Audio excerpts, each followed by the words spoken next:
Primeiramente, bom dia a todos.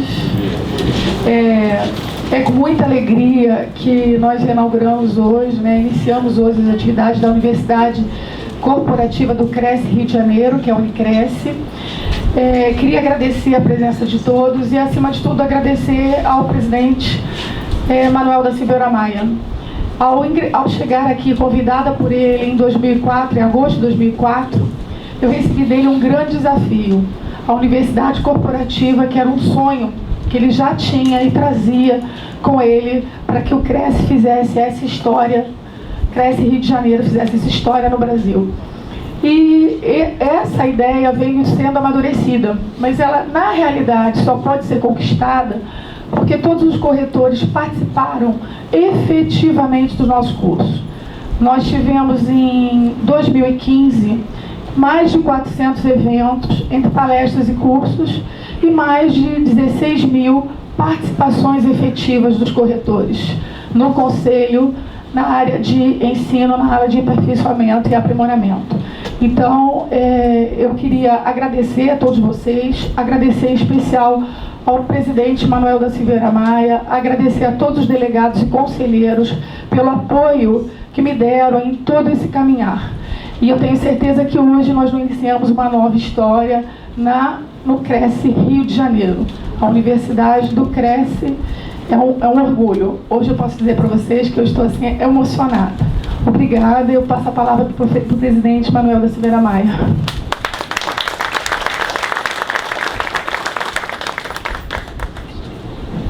Bom dia a todos. É um prazer muito grande para mim inaugurar solenemente a Universidade Corporativa Cresce com a palestra do desembargador Alexandre Câmara, um profissional do direito de alta competência, eu o conheço bastante, de alta competência e que vai cada vez mais honrar o nosso Tribunal de Justiça, com certeza, e que um dia chegará presidente do tribunal, que não faço voto que não demore muito tanto nisso. Faço voto que não demore muito. Mas bom dia a todos, muito obrigado pela presença de todos os delegados, conselheiros, amigos, advogados, tudo aqui.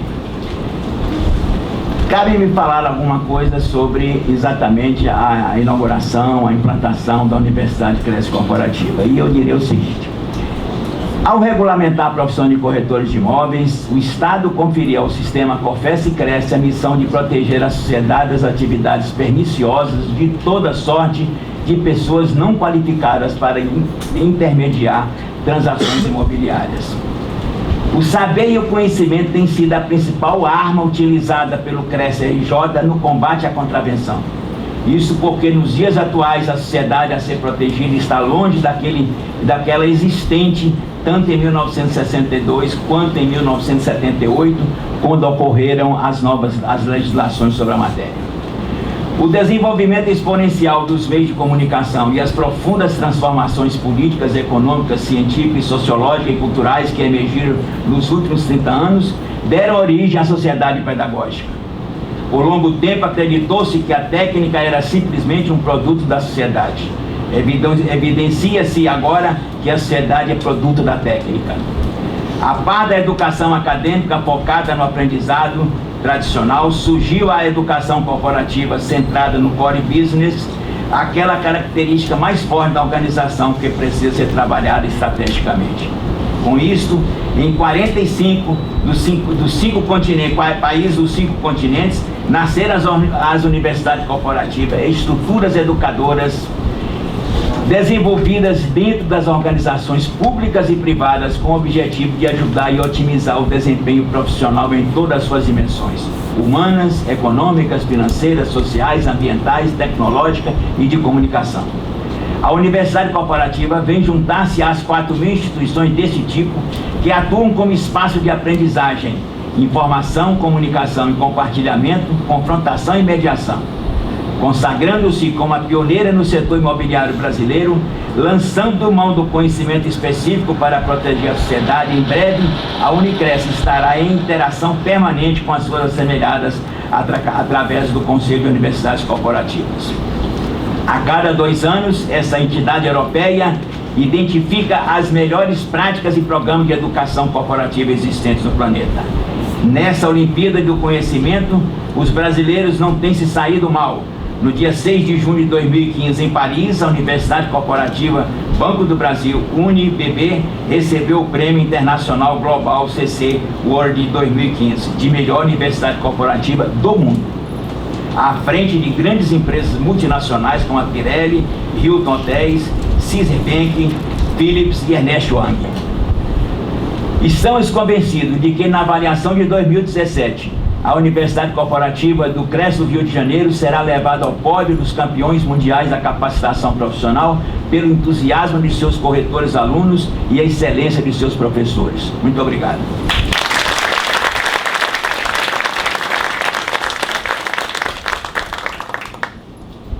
Bom, dando continuidade, eu gostaria de avisar que a abertura da universidade, bem como a palestra que teremos após com o desembargador Alexandre Freitas Câmara, está sendo transmitida ao vivo pela TV Cresce Rio. Convidamos à frente o professor emérito da Escola da Magistratura do Rio de Janeiro e desembargador do Tribunal de Justiça do Estado do Rio de Janeiro, professor de Direito Processual Civil da Escola da Magistratura do Estado do Rio de Janeiro desde 1995, é também professor convidado de diversos cursos de pós-graduação, já tendo ministrado aulas ou conferências em quase todos os estados do Brasil. É membro do Instituto Brasileiro de Direito Processual, do Instituto Ibero-Americano de Direito Processual, do Instituto Pan-Americano de Direito Processual e da International Association of Procedural Law. É ainda membro do Comitê Brasileiro de Arbitragem e do Instituto dos Advogados Brasileiros. Recebeu da Academia Brasileira de Direito Processual Civil o título de membro benemérito. É também benemérito do Instituto Nacional de Mediação e Arbitragem. Integrou a comissão de juristas que elaborou o texto final da Lei Maria da Penha, tendo sido o autor da ideia de criar o Juizado Especial da Violência Doméstica e Familiar contra a Mulher, autor de diversos livros. Chamo aqui à frente o professor e desembargador Alexandre Freitas Câmara com a sua palestra sobre as principais modificações do Código de Processo Civil e seus reflexos na Lei de Locação. Antes do professor Alexandre iniciar a palestra, nós vamos descompor a mesa solene.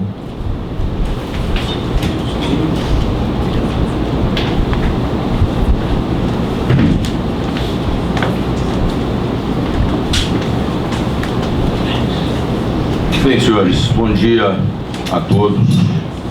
Eu queria começar dizendo que a minha vinda aqui é, para mim, um momento de emoção. E uma emoção que se deve a dois fatores principais.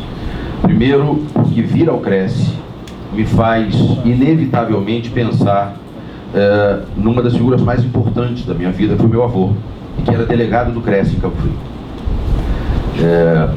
E ser neto de Alexandrino Franco é algo que até hoje é muito importante na minha vida. E o outro fato é de eu poder reencontrar o meu guru profissional, Dr. Manuel da Silveira Maia. O meu primeiro estágio começou no dia 3 de outubro de 1988, no Departamento Jurídico da ML Administração de Imóveis Limitada, Praça Olavo Bilac, 28.608. O telefone era 221-4428, porque eram só 7 números no telefone naquela época. E se eu sou o que eu sou, é porque eu sou eu e as minhas circunstâncias, e as minhas circunstâncias começaram profissionalmente naquele dia. Então eu não posso deixar de registrar a minha emoção de estar aqui reencontrando o meu querido amigo, meu padrinho de casamento, meu exemplo de profissional, que é o Dr. Manuel da Silveira Maia. Agora, eu fui encarregado pela Maria Helena, e quando um aluno pede, o professor atende, de falar sobre a relação entre o novo Código de Processo Civil e a Lei de Locações. Então, eu vou tentar, nos próximos minutos, me encarregar dessa difícil relação. Digo difícil porque qualquer relação que se tente travar entre o novo Código de Processo Civil e qualquer outra lei é difícil nesse momento. O novo Código de Processo Civil vai entrar em vigor dentro de menos de um mês. Faltam aí pouco mais de 3 semanas. Há uma dúvida sobre o dia exato, 16, 17 ou 18 de março. Para mim, 18, mas isso, enfim, não vem ao caso. Não é uma mera reforma da legislação processual anterior. Não adianta pegar o Código Novo e tentar nele encontrar o que já se conhecia do velho. É uma profunda reformulação de todo o sistema processual brasileiro. E pensar como isso vai interagir com leis feitas muito tempo antes, como é o caso da Lei de Locações, como é o caso da Lei dos Juizados Especiais, como é o caso do Código de Defesa do Consumidor, é um desafio nesse momento. E certamente muita coisa a gente só vai perceber depois, quando o Código já estiver em vigor e quando os problemas começarem a surgir. Aí a gente vai perceber interações que hoje não consegue antever, e aí a gente vai perceber que algumas coisas que nós antevíamos, na verdade, não aconteceram, não se concretizaram. Eu, então, optei por dividir essa minha exposição em 2 blocos.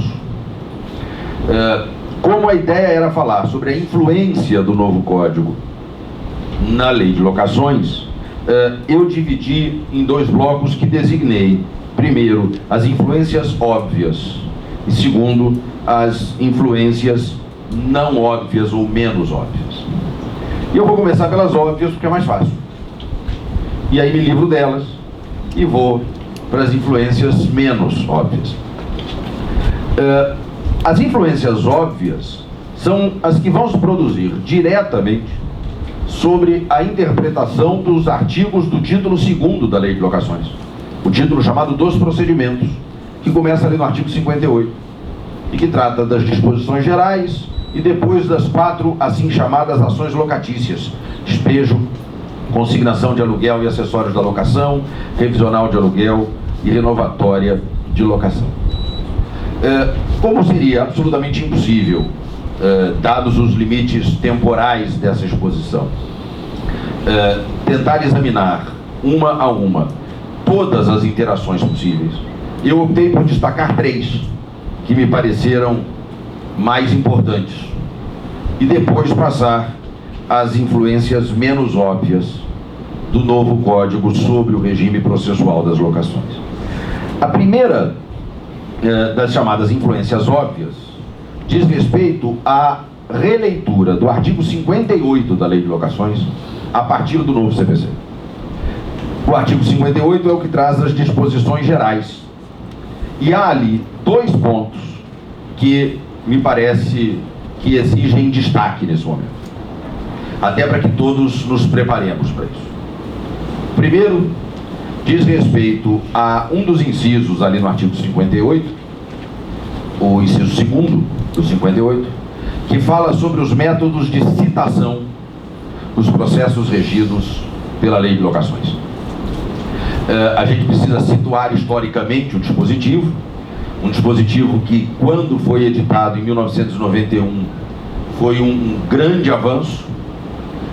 Se ele for interpretado hoje literalmente, ele acaba por se tornar responsável por um retrocesso, ou pelo menos por uma estagnação, porque o artigo 58, inciso 2º, estabeleceu, lá em 1991, que nas ações locatícias seria possível a citação por via postal, desde que autorizado no contrato, o que em 91 foi um avanço, porque o Código de Processo Civil não permitia a citação postal. Depois o Código foi sendo reformado, o Código de 73 foi sendo atualizado, e até a citação por meio eletrônico ele passou a prever. E aí se passou a considerar que deveria haver uma releitura deste inciso 2º a partir do novo Código, e que, portanto, a citação poderia ser feita por via postal, independentemente de previsão contratual. De toda sorte, há lá no inciso 2º do 58 a previsão de que a citação poderá ser feita pelos meios previstos no Código de Processo Civil. E aí é que vem o ponto. É que o novo Código de Processo Civil prevê um novo mecanismo de citação para as pessoas jurídicas, salvo apenas as microempresas e as empresas de pequeno porte. Toda pessoa jurídica que não seja microempresa ou empresa de pequeno porte tem o dever, é um dever jurídico imposto por lei, de se cadastrar junto ao tribunal, porque as citações delas serão feitas por meios eletrônicos. Não vai mais receber citação pelo correio, não vai mais receber citação por oficial de justiça. A citação é por meio eletrônico, através do portal de citações e intimações do tribunal, que foi criado por conta da Lei 11.419 de 2006, a Lei da Informatização do Processo, que já permite a intimação eletrônica dos advogados, e os senhores evidentemente sabem como isso funciona. Percebam a importância. Como a citação é feita pelo sistema do portal, lançada a notícia da citação da empresa no portal, ela terá de acessar isso em 10 dias. E se não acessar, ela está citada. Ela está citada. Todas as pessoas jurídicas do Brasil têm de se cadastrar. Só estão a salvo dessa regra as microempresas e as empresas de pequeno porte. Num país como o Brasil, em que hoje quase tudo se faz por meio eletrônico, em que nós temos contratos eletrônicos, em que nós temos o e-commerce, em que as notas fiscais são emitidas eletronicamente, em que a declaração do imposto de renda é feita eletronicamente, em que há tanto tráfego de informação eletrônica, era inevitável que se caminhasse nesse sentido. A outra disposição diz respeito ao inciso 5º do artigo 58, conhecido dispositivo por força do qual a apelação nas ações locatícias se recebe sem efeito suspensivo, ao menos como regra. Claro que é possível a atribuição desse efeito suspensivo por decisão judicial, mas por força de lei a apelação não tem pelo menos o chamado efeito suspensivo automático. Bom, é claro que isso vai continuar valendo, mas há uma novidade no regime de tratamento deste fenômeno. Vejam, pelo Código de 73, proferida a sentença e cabível contra ela apelação sem efeito suspensivo, a partir do momento em que o juiz recebesse a apelação sem efeito suspensivo, tornava-se possível postular a chamada execução provisória da sentença.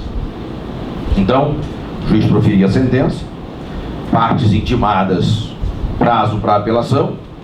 Durante este prazo não se podia dar início à execução provisória, ainda que se soubesse que em tese o recurso cabível não teria efeito suspensivo. A apelação era interposta e havia um pronunciamento do juiz dizendo: recebo a apelação sem efeito suspensivo, ou como se costuma dizer no jargão forense, só no efeito devolutivo. A partir desta decisão era possível postular a execução provisória. O novo Código de Processo Civil altera este regime. Ele diz expressamente que quando, por força de lei, a apelação não tenha efeito suspensivo, a sentença começa a produzir efeitos a partir do momento da publicação. E, portanto, já a partir daí, há previsão expressa nesse sentido no Código, já a partir daí é possível postular a execução provisória da sentença, o que o Código chama de cumprimento provisório da sentença. Percebam a importância disto, por exemplo, no despejo. Publicada a sentença que decreta o despejo, cabe apelação sem efeito suspensivo.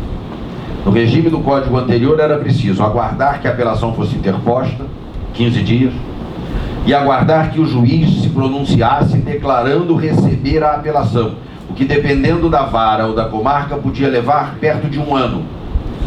Recebida a apelação, aí era possível postular a execução provisória. Agora, o advogado do locador já poderá postular a execução provisória no dia seguinte à publicação da sentença. Então nós temos aí um ganho de tempo que pode ser, em algumas comarcas, um ganho de tempo monumental. Essa é uma modificação extremamente relevante e que, para os que vêm aí, de alguma maneira, tentando acompanhar os debates que vêm sendo travados sobre o novo Código, talvez tivesse passado despercebido.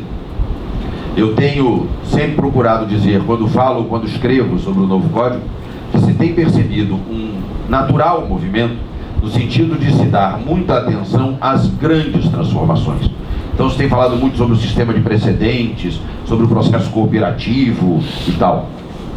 Às vezes nós nos deparamos com pequenas mudanças que podem produzir efeitos devastadores sobre o sistema processual, para o bem e para o mal.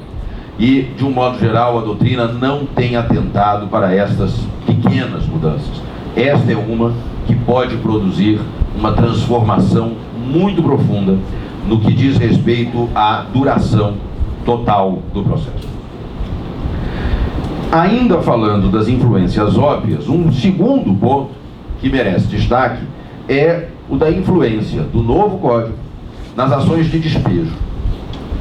Aqui também destaco 2 pontos. Primeiro, parece-me essencial que a partir do novo Código haja uma releitura da figura do despejo liminar, lá do artigo 59, parágrafo 1º da Lei de Locações.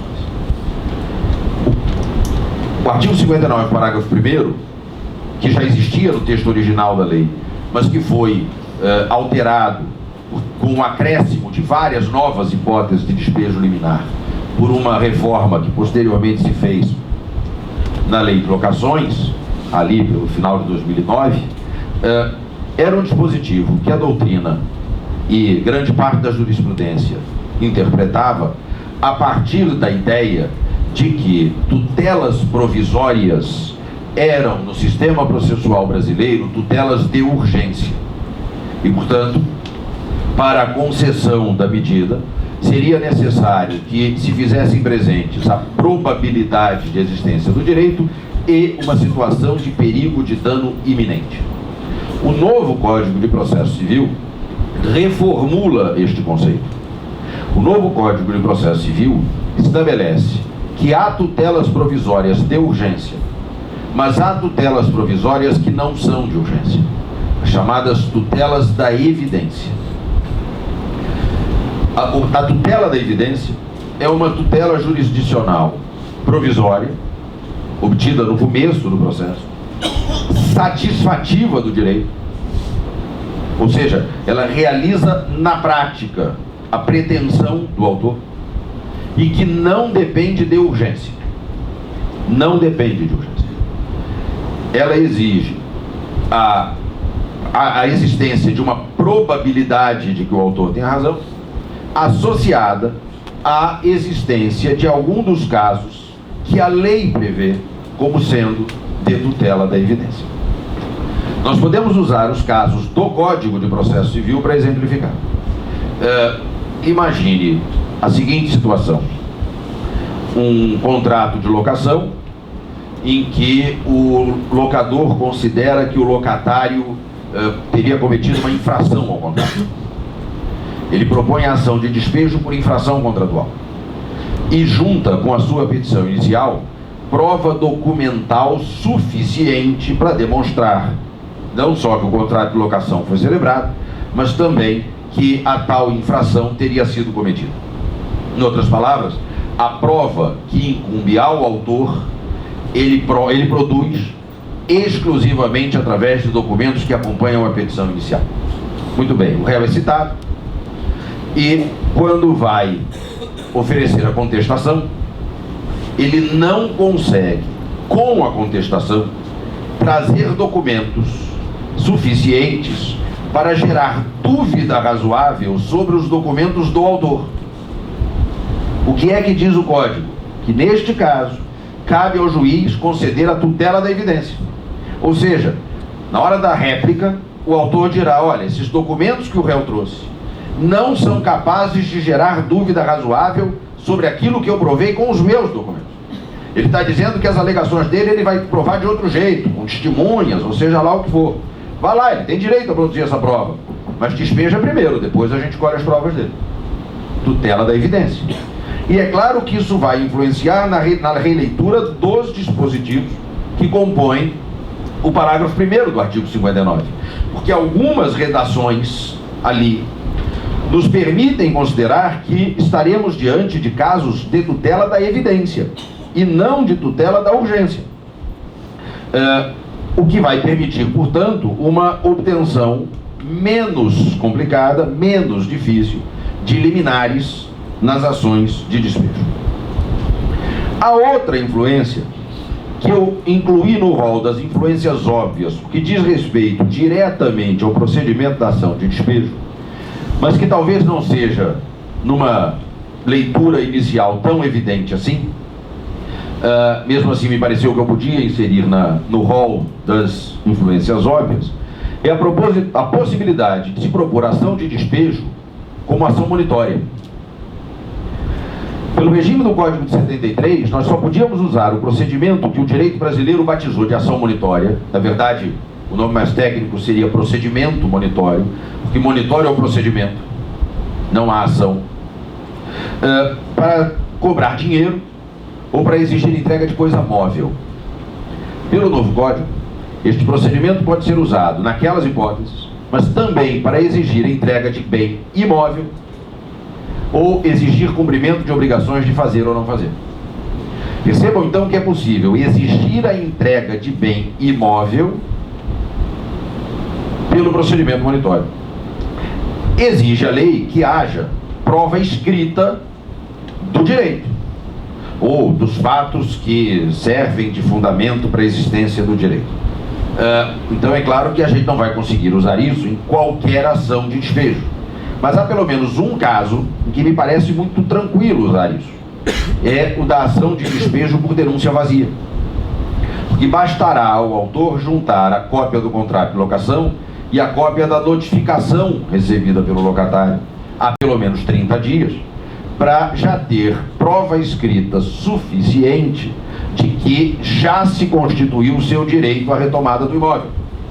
E aí, o réu será citado e terá 15 dias para cumprir a obrigação, entregando o imóvel, ou oferecer embargos. Se ele oferecer embargos, cairemos no procedimento comum, que é o procedimento que a ação de despejo teria de qualquer maneira. Se ele deixar passar o prazo, está constituído de pleno direito e sem qualquer outra formalidade exigida o título executivo. É só executar. E vejam que aí não há nem que se cogitar de apelação. A execução será definitiva. E se ele cumprir a obrigação nos 15 dias, ele fica isento de custas e paga honorários de 5% sobre o valor da causa. No regime do Código anterior, na ação monitória, para quem cumpria a obrigação nos 15 dias, não havia honorários. Agora há 5% sobre o valor da causa. Penso que não custa tentar. Porque vejam que na pior das hipóteses será como seria se nós tivéssemos usado o procedimento comum. Mas surge aí pelo menos um estímulo à entrega rápida do imóvel, isenção de custas e pagamento de um valor menor de honorários. Um estímulo a que se cumpra o dever jurídico, o que nos remete a velhas lições de velhos teóricos do direito, brasileiros como Miguel Reale e estrangeiros como Francesco Carnelutti, no sentido de que o direito funciona melhor quando se estabelece um sistema de prêmios. Ofereça prêmios a quem cumpre seus deveres jurídicos e eles se sentem estimulados a cumprir esses deveres. Por que é tão interessante pagar o IPTU em cota única? Porque há o oferecimento de um prêmio, pagar menos. A ideia é essa. A terceira influência óbvia, e claro, como elas são óbvias, eu preciso gastar menos tempo com elas. A terceira e última das influências óbvias diz respeito à ação revisional de aluguel. É que a lei de locações diz que a ação revisional de aluguel tem o procedimento sumário. Só que o novo código aboliu o procedimento sumário. Ele não existe mais. E aboliu, esse foi um dos poucos consensos durante os trabalhos de elaboração do código. Eu acompanhei muito de perto esses trabalhos, tive a oportunidade e a honra de ter sido integrante da comissão de juristas que assessorou a Câmara dos Deputados na análise do projeto, trabalhei muito diretamente na redação do Código. Uma das poucas unanimidades era o fim do procedimento sumário. Um grande jurista baiano, Dr. Manuel da Silveira Maia, um dos representantes de uma longa estirpe, a dos grandes juristas baianos, um grande jurista baiano chamado Calmon de Passos, de quem eu tive a honra de ter me tornado amigo, dizia que o procedimento sumário era o mais ordinário de todos os procedimentos. Ele realmente foi um procedimento que foi feito para dar errado. Ele foi feito para dar errado porque era um procedimento que concentrava tudo em audiência, com o propósito de ser mais rápido. Mas como as pautas são absolutamente sobrecarregadas, o que era para ser rápido acaba sendo muito mais demorado. Eu cheguei a acompanhar, lá no jurídico da ML, causas de procedimento. Naquele tempo chamava nem sumário, chamava sumaríssimo, o que era pior ainda, que aí era mais agressivo ainda. A lei, aliás, no tempo do procedimento sumaríssimo, o Código tinha um artigo dizendo que entre a citação e a sentença não podia levar mais de 90 dias. Eu me lembro de um que levou mais de 8 anos. A 27ª Vara Civil, Isabel Demétrio Arnaud, levou mais de 8 anos. O nosso cliente chamava-se Libério Cerqueira Viana. E esse eu lembro que foi o processo em que eu assinei a minha primeira petição, de que eu tenho cópia guardada até hoje. Então, era uma causa de procedimento sumaríssimo, e até chegar a sentenças passaram mais de 8 anos. Depois o sumaríssimo mudou de nome, virou sumário, mas continuou tão ordinário quanto era antes. Então, esse era um consenso. A gente precisa acabar com esse negócio. Não tem que ter mais procedimento sumário. Como fazer, então, para dar cumprimento à lei de locações, que diz que a revisional de aluguel segue o procedimento sumário? Bom, tem duas questões diferentes aqui. Uma é das que já estão em curso. Outra é a das futuras. O Código dá a solução para ambas. Lá naquela parte do Código que todo mundo devia ler, mas quase ninguém lê: disposições finais e transitórias. Muito bem. Para as que estão em curso, e que estejam em curso no dia em que o Código entrar em vigor, há uma previsão expressa, no sentido de que até a sentença, aquele processo continuará regido pelas disposições do Código de 73. Então, nós vamos seguir pelo procedimento sumário, nos termos do Código anterior, até a sentença. E da sentença em diante, claro, aí já se aplica o novo Código, porque é o regime recursal, etc. O problema não está aí. O problema está nas novas. Imagine alguém que vai propor uma ação revisional de aluguel em abril. Novo Código já em vigor, a lei manda aplicar o procedimento sumário e não tem mais procedimento sumário. Pois bem, há um dispositivo no Código que diz o seguinte: quando a lei específica determina a aplicação de um procedimento que por este Código tenha sido abolido, vai-se usar o procedimento comum, que é o procedimento que vem substituir o velho ordinário. Vai-se usar o procedimento comum, observadas as disposições específicas da lei especial. Isto vai fazer, senhores, com que a ação revisional de aluguel passe a ter um procedimento muito singular, absolutamente diferente de qualquer outro procedimento do direito brasileiro. Porque nós vamos seguir o procedimento comum com as modificações expressamente previstas na lei de locações. E a lei de locações diz que o réu é citado para uma audiência, até aí está igual ao procedimento comum, que no procedimento comum do novo Código o réu é citado para uma audiência. É uma audiência para tentativa de solução consensual do conflito. Só que pelo procedimento comum do novo Código, não havendo solução consensual, corre a partir daí o prazo da contestação. Mas a lei de locações tem dispositivo expresso dizendo que a contestação é oferecida na audiência. Então nós vamos ter aí um procedimento singular, em que o réu será citado para a audiência, e não havendo solução consensual, ele deverá oferecer contestação na própria audiência. E daí por diante será observado o procedimento comum. Então, é um procedimento que não vai ser nem o velho sumário, que acabou, nem o novo procedimento comum, mas um procedimento criado especificamente para a ação revisional de aluguel. E a gente vai ter que aprender a trabalhar com isso.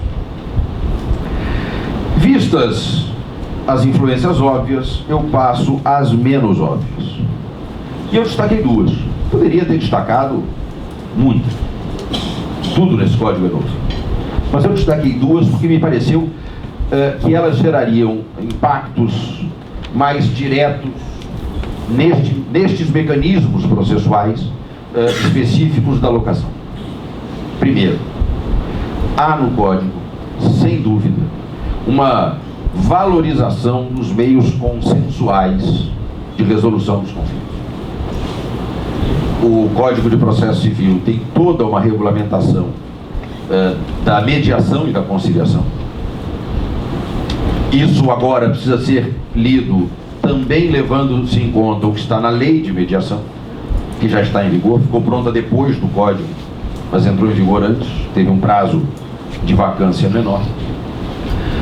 Nas causas todas em que se observa o procedimento comum, despeja um caso, por exemplo, renovatória também, o réu não é mais citado para contestar, ele é citado para comparecer a uma audiência de conciliação ou de mediação.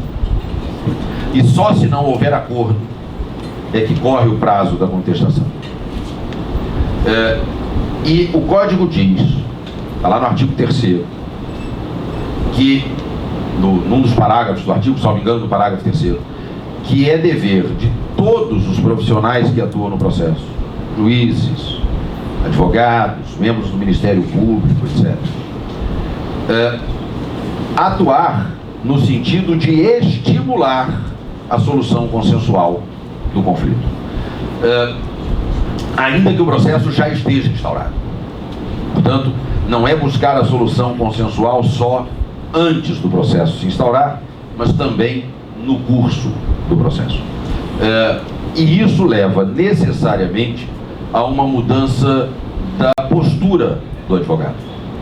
O advogado brasileiro, como de outros lugares do mundo, mas não de todos, foi treinado para o conflito. Ele foi treinado para o litígio, ele foi treinado muitas vezes para estimular o litígio. Tanto que com muita frequência nós encontramos conflitos que são criados por advogado. Isso acontece com grande frequência. Não é um fenômeno só do Brasil. Curiosamente, é um fenômeno típico dos países que eram subdesenvolvidos e que nas últimas décadas tiveram algum tipo de crescimento econômico, maior ou menor, mas algum tipo de crescimento econômico.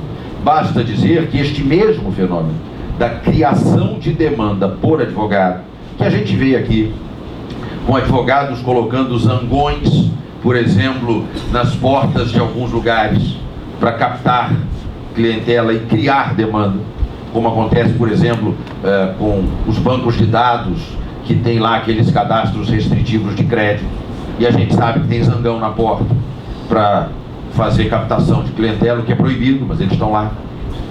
Esse fenômeno aconteceu também, curiosamente, nos países do leste europeu. Países que eram economicamente muito frágeis e que nas últimas décadas conseguiram ter algum tipo de crescimento pelo seu ingresso ou tentativa de ingresso na União Europeia, por exemplo. Esse mesmo fenômeno foi identificado lá. Então, nós todos fomos ou somos advogados. Eu atualmente não estou, mas fui e voltarei a ser um dia. Mas nós todos nos fomos treinados para o litígio. E o novo ambiente exige uma mudança de postura. Costuma haver um certo tipo de resistência inicial por parte da advocacia, porque no Brasil, como em muitos outros países, o advogado muitas vezes trabalha pensando nos honorários de sucumbência. E, portanto, se há solução consensual, economicamente para ele pode não parecer tão interessante. É claro que o advogado tem que ser remunerado pelo trabalho que desenvolve, inclusive, e eu até diria principalmente, quando consegue uma solução mais rápida e mais eficiente para o seu cliente. Então é claro que isso exige uma mudança de postura e de cultura de toda a sociedade. O cliente precisa entender que ele tem que remunerar o advogado que garante a ele um bom resultado no menor tempo possível. E isso muitas vezes se conseguirá através de um acordo. Pergunte ao advogado americano se ele prefere o acordo ou o julgamento, e ele te dirá que prefere o acordo. É claro, o problema se resolve, ele bota o dinheiro dele no bolso mais rápido e vai em busca de outro caso para atuar. Nós precisamos mudar essa postura. E nós teremos de saber trabalhar esta busca da solução consensual nos processos que versam sobre locação e sobre os negócios imobiliários em geral. E não adianta nós acharmos que basta ir para essas audiências sem o adequado treinamento, sem a adequada capacitação, porque aí esta audiência vai acabar virando um fator de delonga do processo.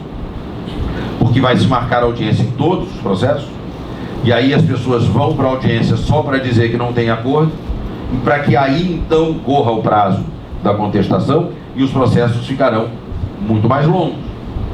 Mas se nós conseguirmos, com a adequada capacitação, fazer com que haja um índice razoável de soluções consensuais logo nessa audiência inicial, nessa audiência prévia, aí todos sairão ganhando, inclusive os advogados, porque conseguiremos atingir os objetivos, o principal objetivo, que é a resolução daquele conflito, naquele processo. Esse é, sem dúvida, o principal objetivo, no menor tempo possível, cumprindo, assim, o dever constitucional de assegurar a duração razoável dos processos.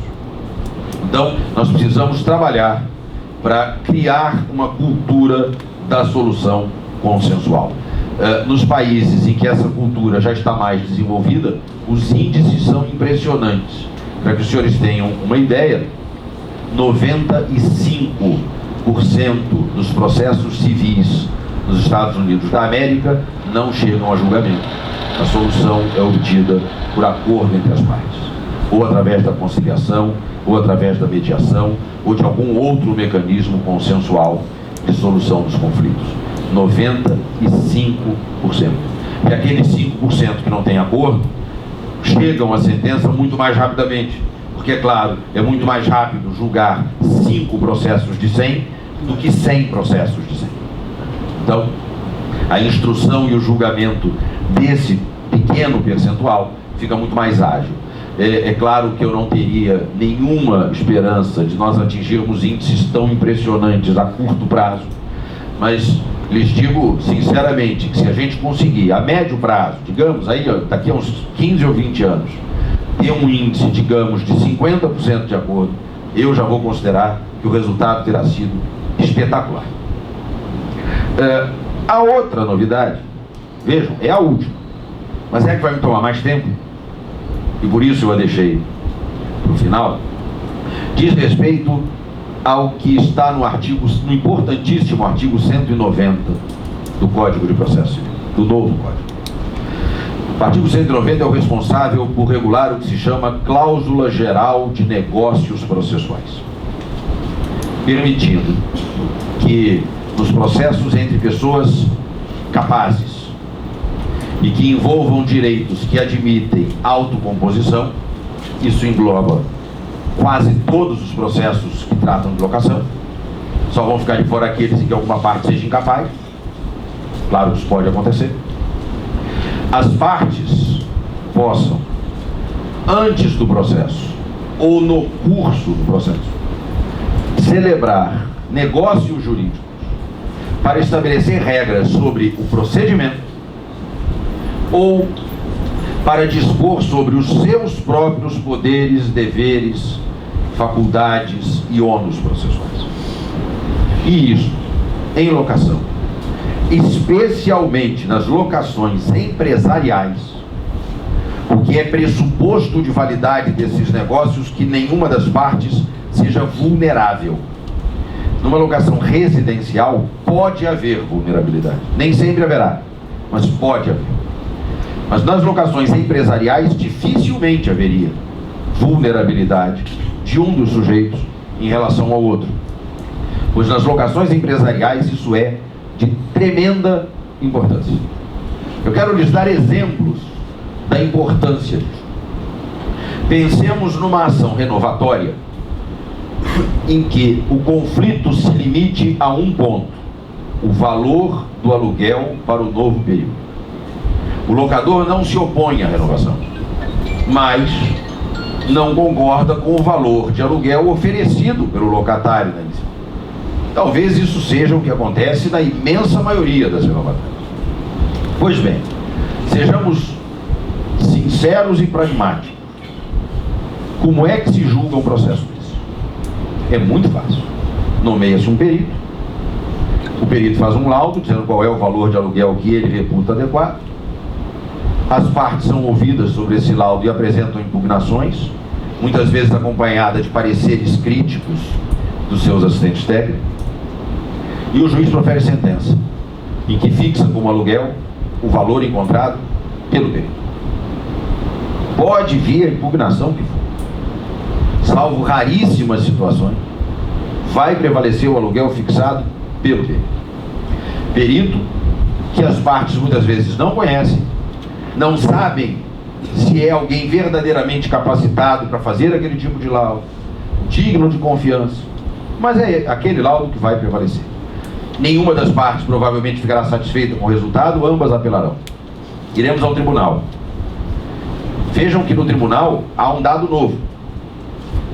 Quem vai julgar o recurso não é quem nomeou o perito, provavelmente nem conhece aquele perito, mas vai julgar o recurso para dizer qual é o valor adequado. E adivinha o que vai acontecer? Vai dizer que é o valor fixado pelo perito.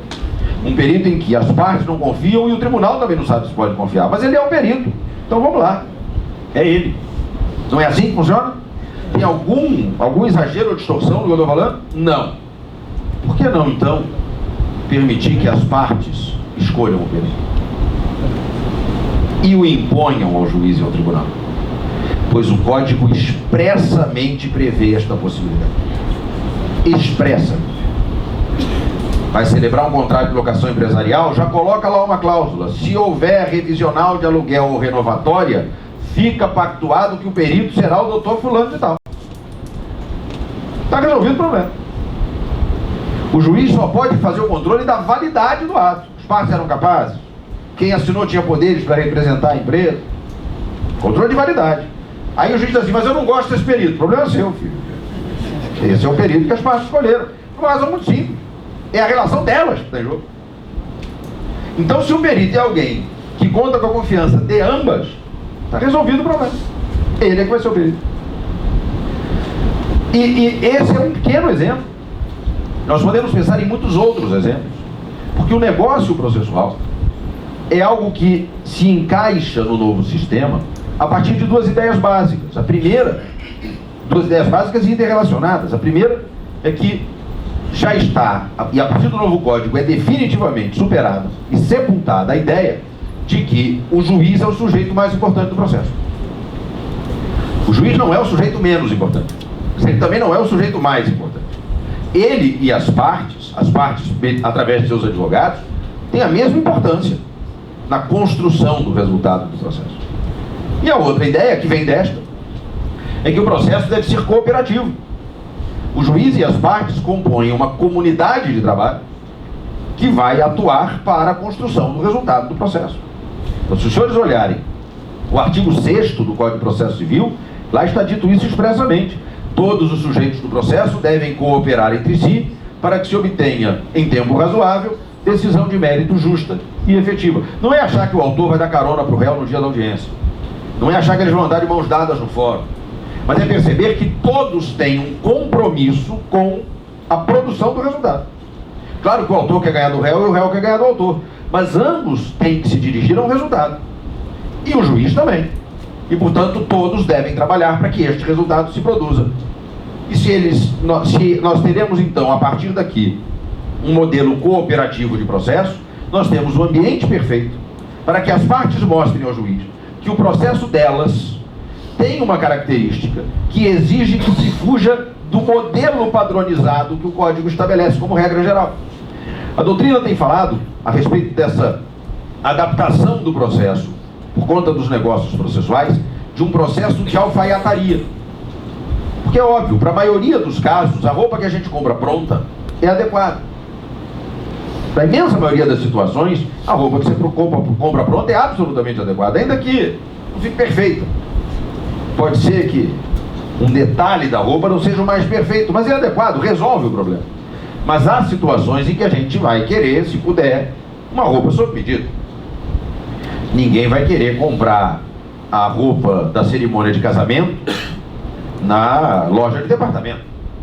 E só vai comprar se não tiver jeito. Se puder, vai querer uma roupa sob medida, porque é uma ocasião ímpar na vida. Há processos de loja de departamento, mas há processos que exigem alfaiataria. Imagine uma locação de um imóvel com características únicas. Por exemplo, num caso de uma locação built to suit de um edifício de 20 andares. É claro que é uma locação com características que fogem do padrão, em que os prazos processuais para a manifestação das partes podem não se revelar suficientes. Falar sobre um laudo pericial numa locação, uma ação que versa uma locação dessas, no prazo de que a lei dispõe para a manifestação das partes, pode ser muito pouco. Então, por que não estabelecer, por negócio processual, que nos processos que versem sobre questões relativas àquela locação, os prazos processuais vão ser em dobro? Pois pode. É perfeitamente possível.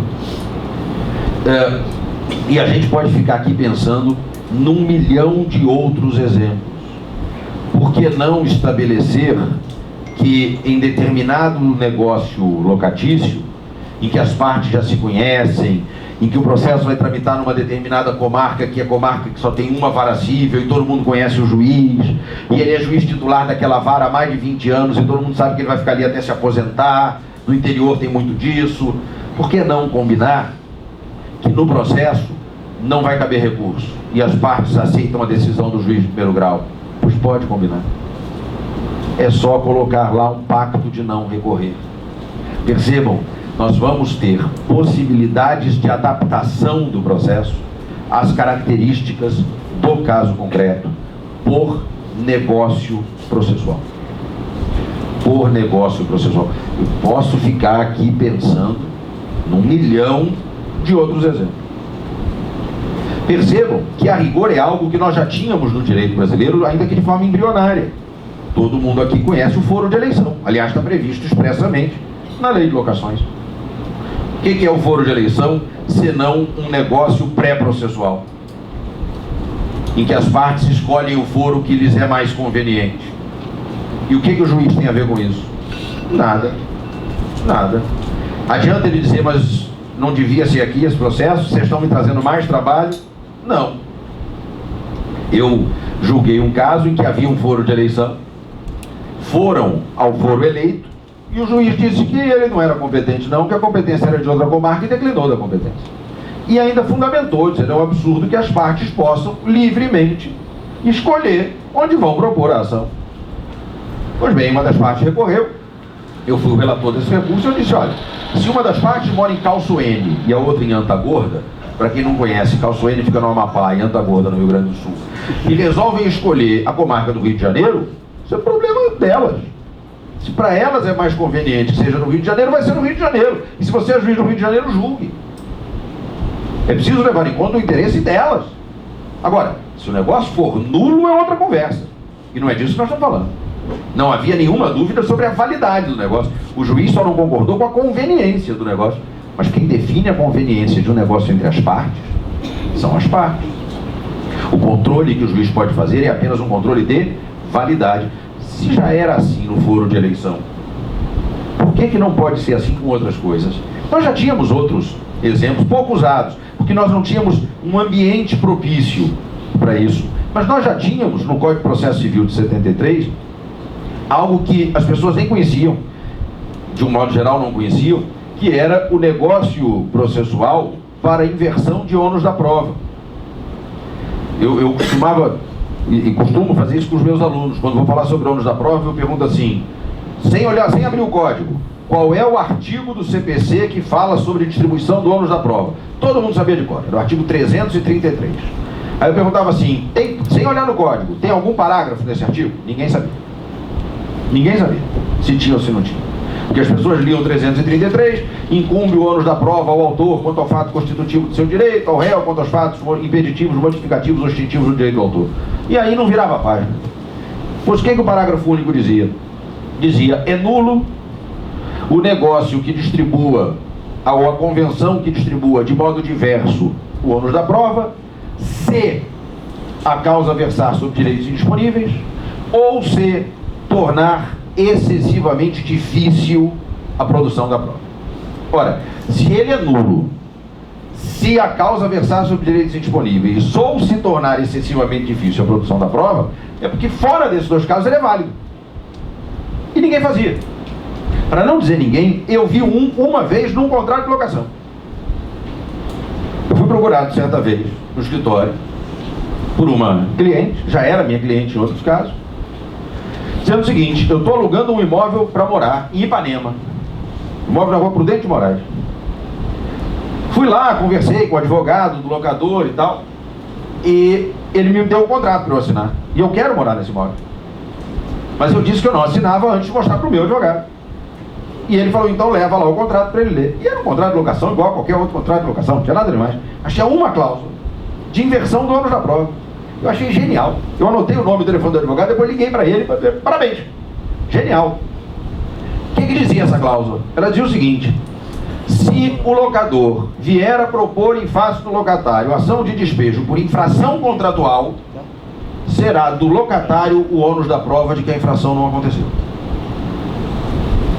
Perfeitamente possível. Negócio processual. Veja, a causa versa sobre direitos que admitem autocomposição. E isso não torna excessivamente difícil a produção da prova. Pelo contrário, é provavelmente muito mais fácil para quem está no imóvel provar que não cometeu a infração do que para quem não está provar que a infração foi cometida. Só imaginar o seguinte, imagine que a alegada infração é mudança de destinação do imóvel. Então, é um imóvel residencial e ele, sei lá, ela botou lá um salão de cabeleireiro para funcionar.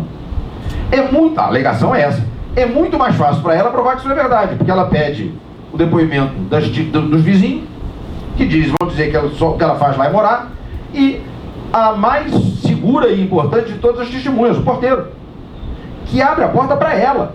Não abre a porta para o proprietário do imóvel, que provavelmente não vai no imóvel há anos. Porque é um imóvel que tem para locação. Talvez nunca nem tenha entrado lá. Mas o porteiro, todo dia abre a porta, como vai dona fulana, como vai dona fulana. Ele carrega as compras dela. É muito mais fácil ele testemunhar arrolado por ela do que arrolado pelo locador. E vai dizer, não, ela não recebe ninguém na casa dela, não chega lá ninguém dizendo que marcou hora para fazer as unhas. Quem vai na casa dela é a mãe dela, o namorado, enfim. Então, isso é um negócio processual que já era possível e que continua possível. O novo Código de Processo Civil tem um dispositivo igualzinho. E tem essa cláusula geral de negociação processual. E, enfim, como eu disse, a gente pode ficar pensando num milhão de exemplos aqui. Dispensa de caução para execução provisória de despejo. Faz um negócio processual. Fica combinado que, no caso de execução provisória, não vai haverá necessidade de prestar caução. Ou, ao contrário, um negócio processual para impedir a execução provisória. Olha, vamos combinar antes. E, claro, é muito mais fácil combinar isso no momento em que ainda não tem litígio, né? Vamos combinar antes. Se, eventualmente, um for juízo contra o outro, não vai ter execução provisória. Seja lá qual for o resultado, tem que esperar o trânsito em julgado. Pode combinar? Pode. Pode combinar. A gente pode ficar aqui o resto do dia pensando em exemplos perfeitamente válidos de negócios processuais. E já há, felizmente, uma farta literatura no Brasil produzida sob os influxos do novo Código a respeito dos negócios processuais. Eu conheço só livros já uns 5 ou 6, sem contar os incontáveis artigos doutrinários que já foram escritos sobre a matéria.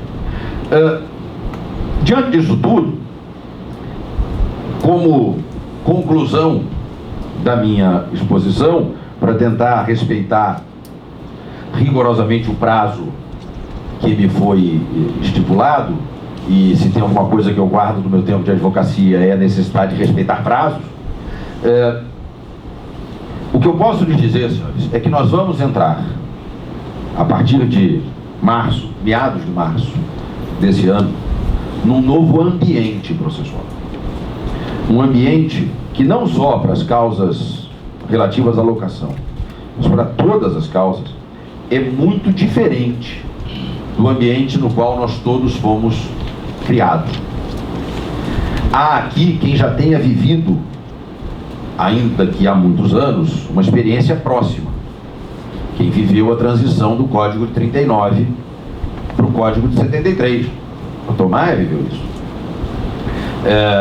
E eu não me esqueço das vezes em que ele dizia que na época foi montado entre ele e um grupo de amigos, um grupo de estudos, em que as aulas eram ministradas pelo professor Alexander dos Santos Macedo, conhecido professor de Direito Processual Civil da UERJ e magistrado aposentado, para conhecer o novo Código. Mas a imensa maioria de nós não viveu essa experiência. Para a imensa maioria das pessoas, viver a mudança de um Código de Processo Civil é uma experiência única na vida. Provavelmente não veremos outra. Podemos até estar por aqui, mas não estaremos certamente com a mesma disposição que temos hoje para enfrentar os negócios e as atividades processuais. O que nós temos de considerar é o seguinte: mesmo para quem já viveu em alguma medida essa experiência uma vez, não dá para comparar a mudança que se operou do Código de 39 para o de 73 para esta de agora. Porque lá mudou o código, mas não mudou o paradigma, não mudou a ideologia. Agora muda. Eu diria que esta mudança, do ponto de vista das reformas normativas, porque o direito brasileiro já passou, só é comparável à mudança da Constituição em 1988. Talvez a mudança da Constituição de 1946, mas essa tem do Tomás. E com um pouco de boa vontade a mudança da parte geral do Código Penal em 1984, quando se mudou do causalismo para o finalismo penal. Mas aí com boa vontade.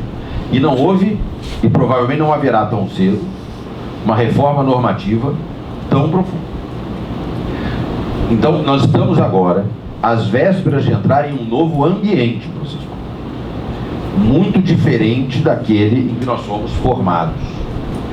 E para mim é irresistível, diante desse momento que se avizinha, lembrar de algo que pode parecer não ter nada a ver com direito, mas que certamente tem num momento como esse. É lembrar de uma ideia básica da teoria da evolução das espécies, lá do Darwin. Ele dizia que quando há uma mudança de ambiente, as espécies que sobrevivem não são nem as mais fortes nem as mais inteligentes. Sobrevivem aquelas que são capazes de se adaptar ao novo ambiente.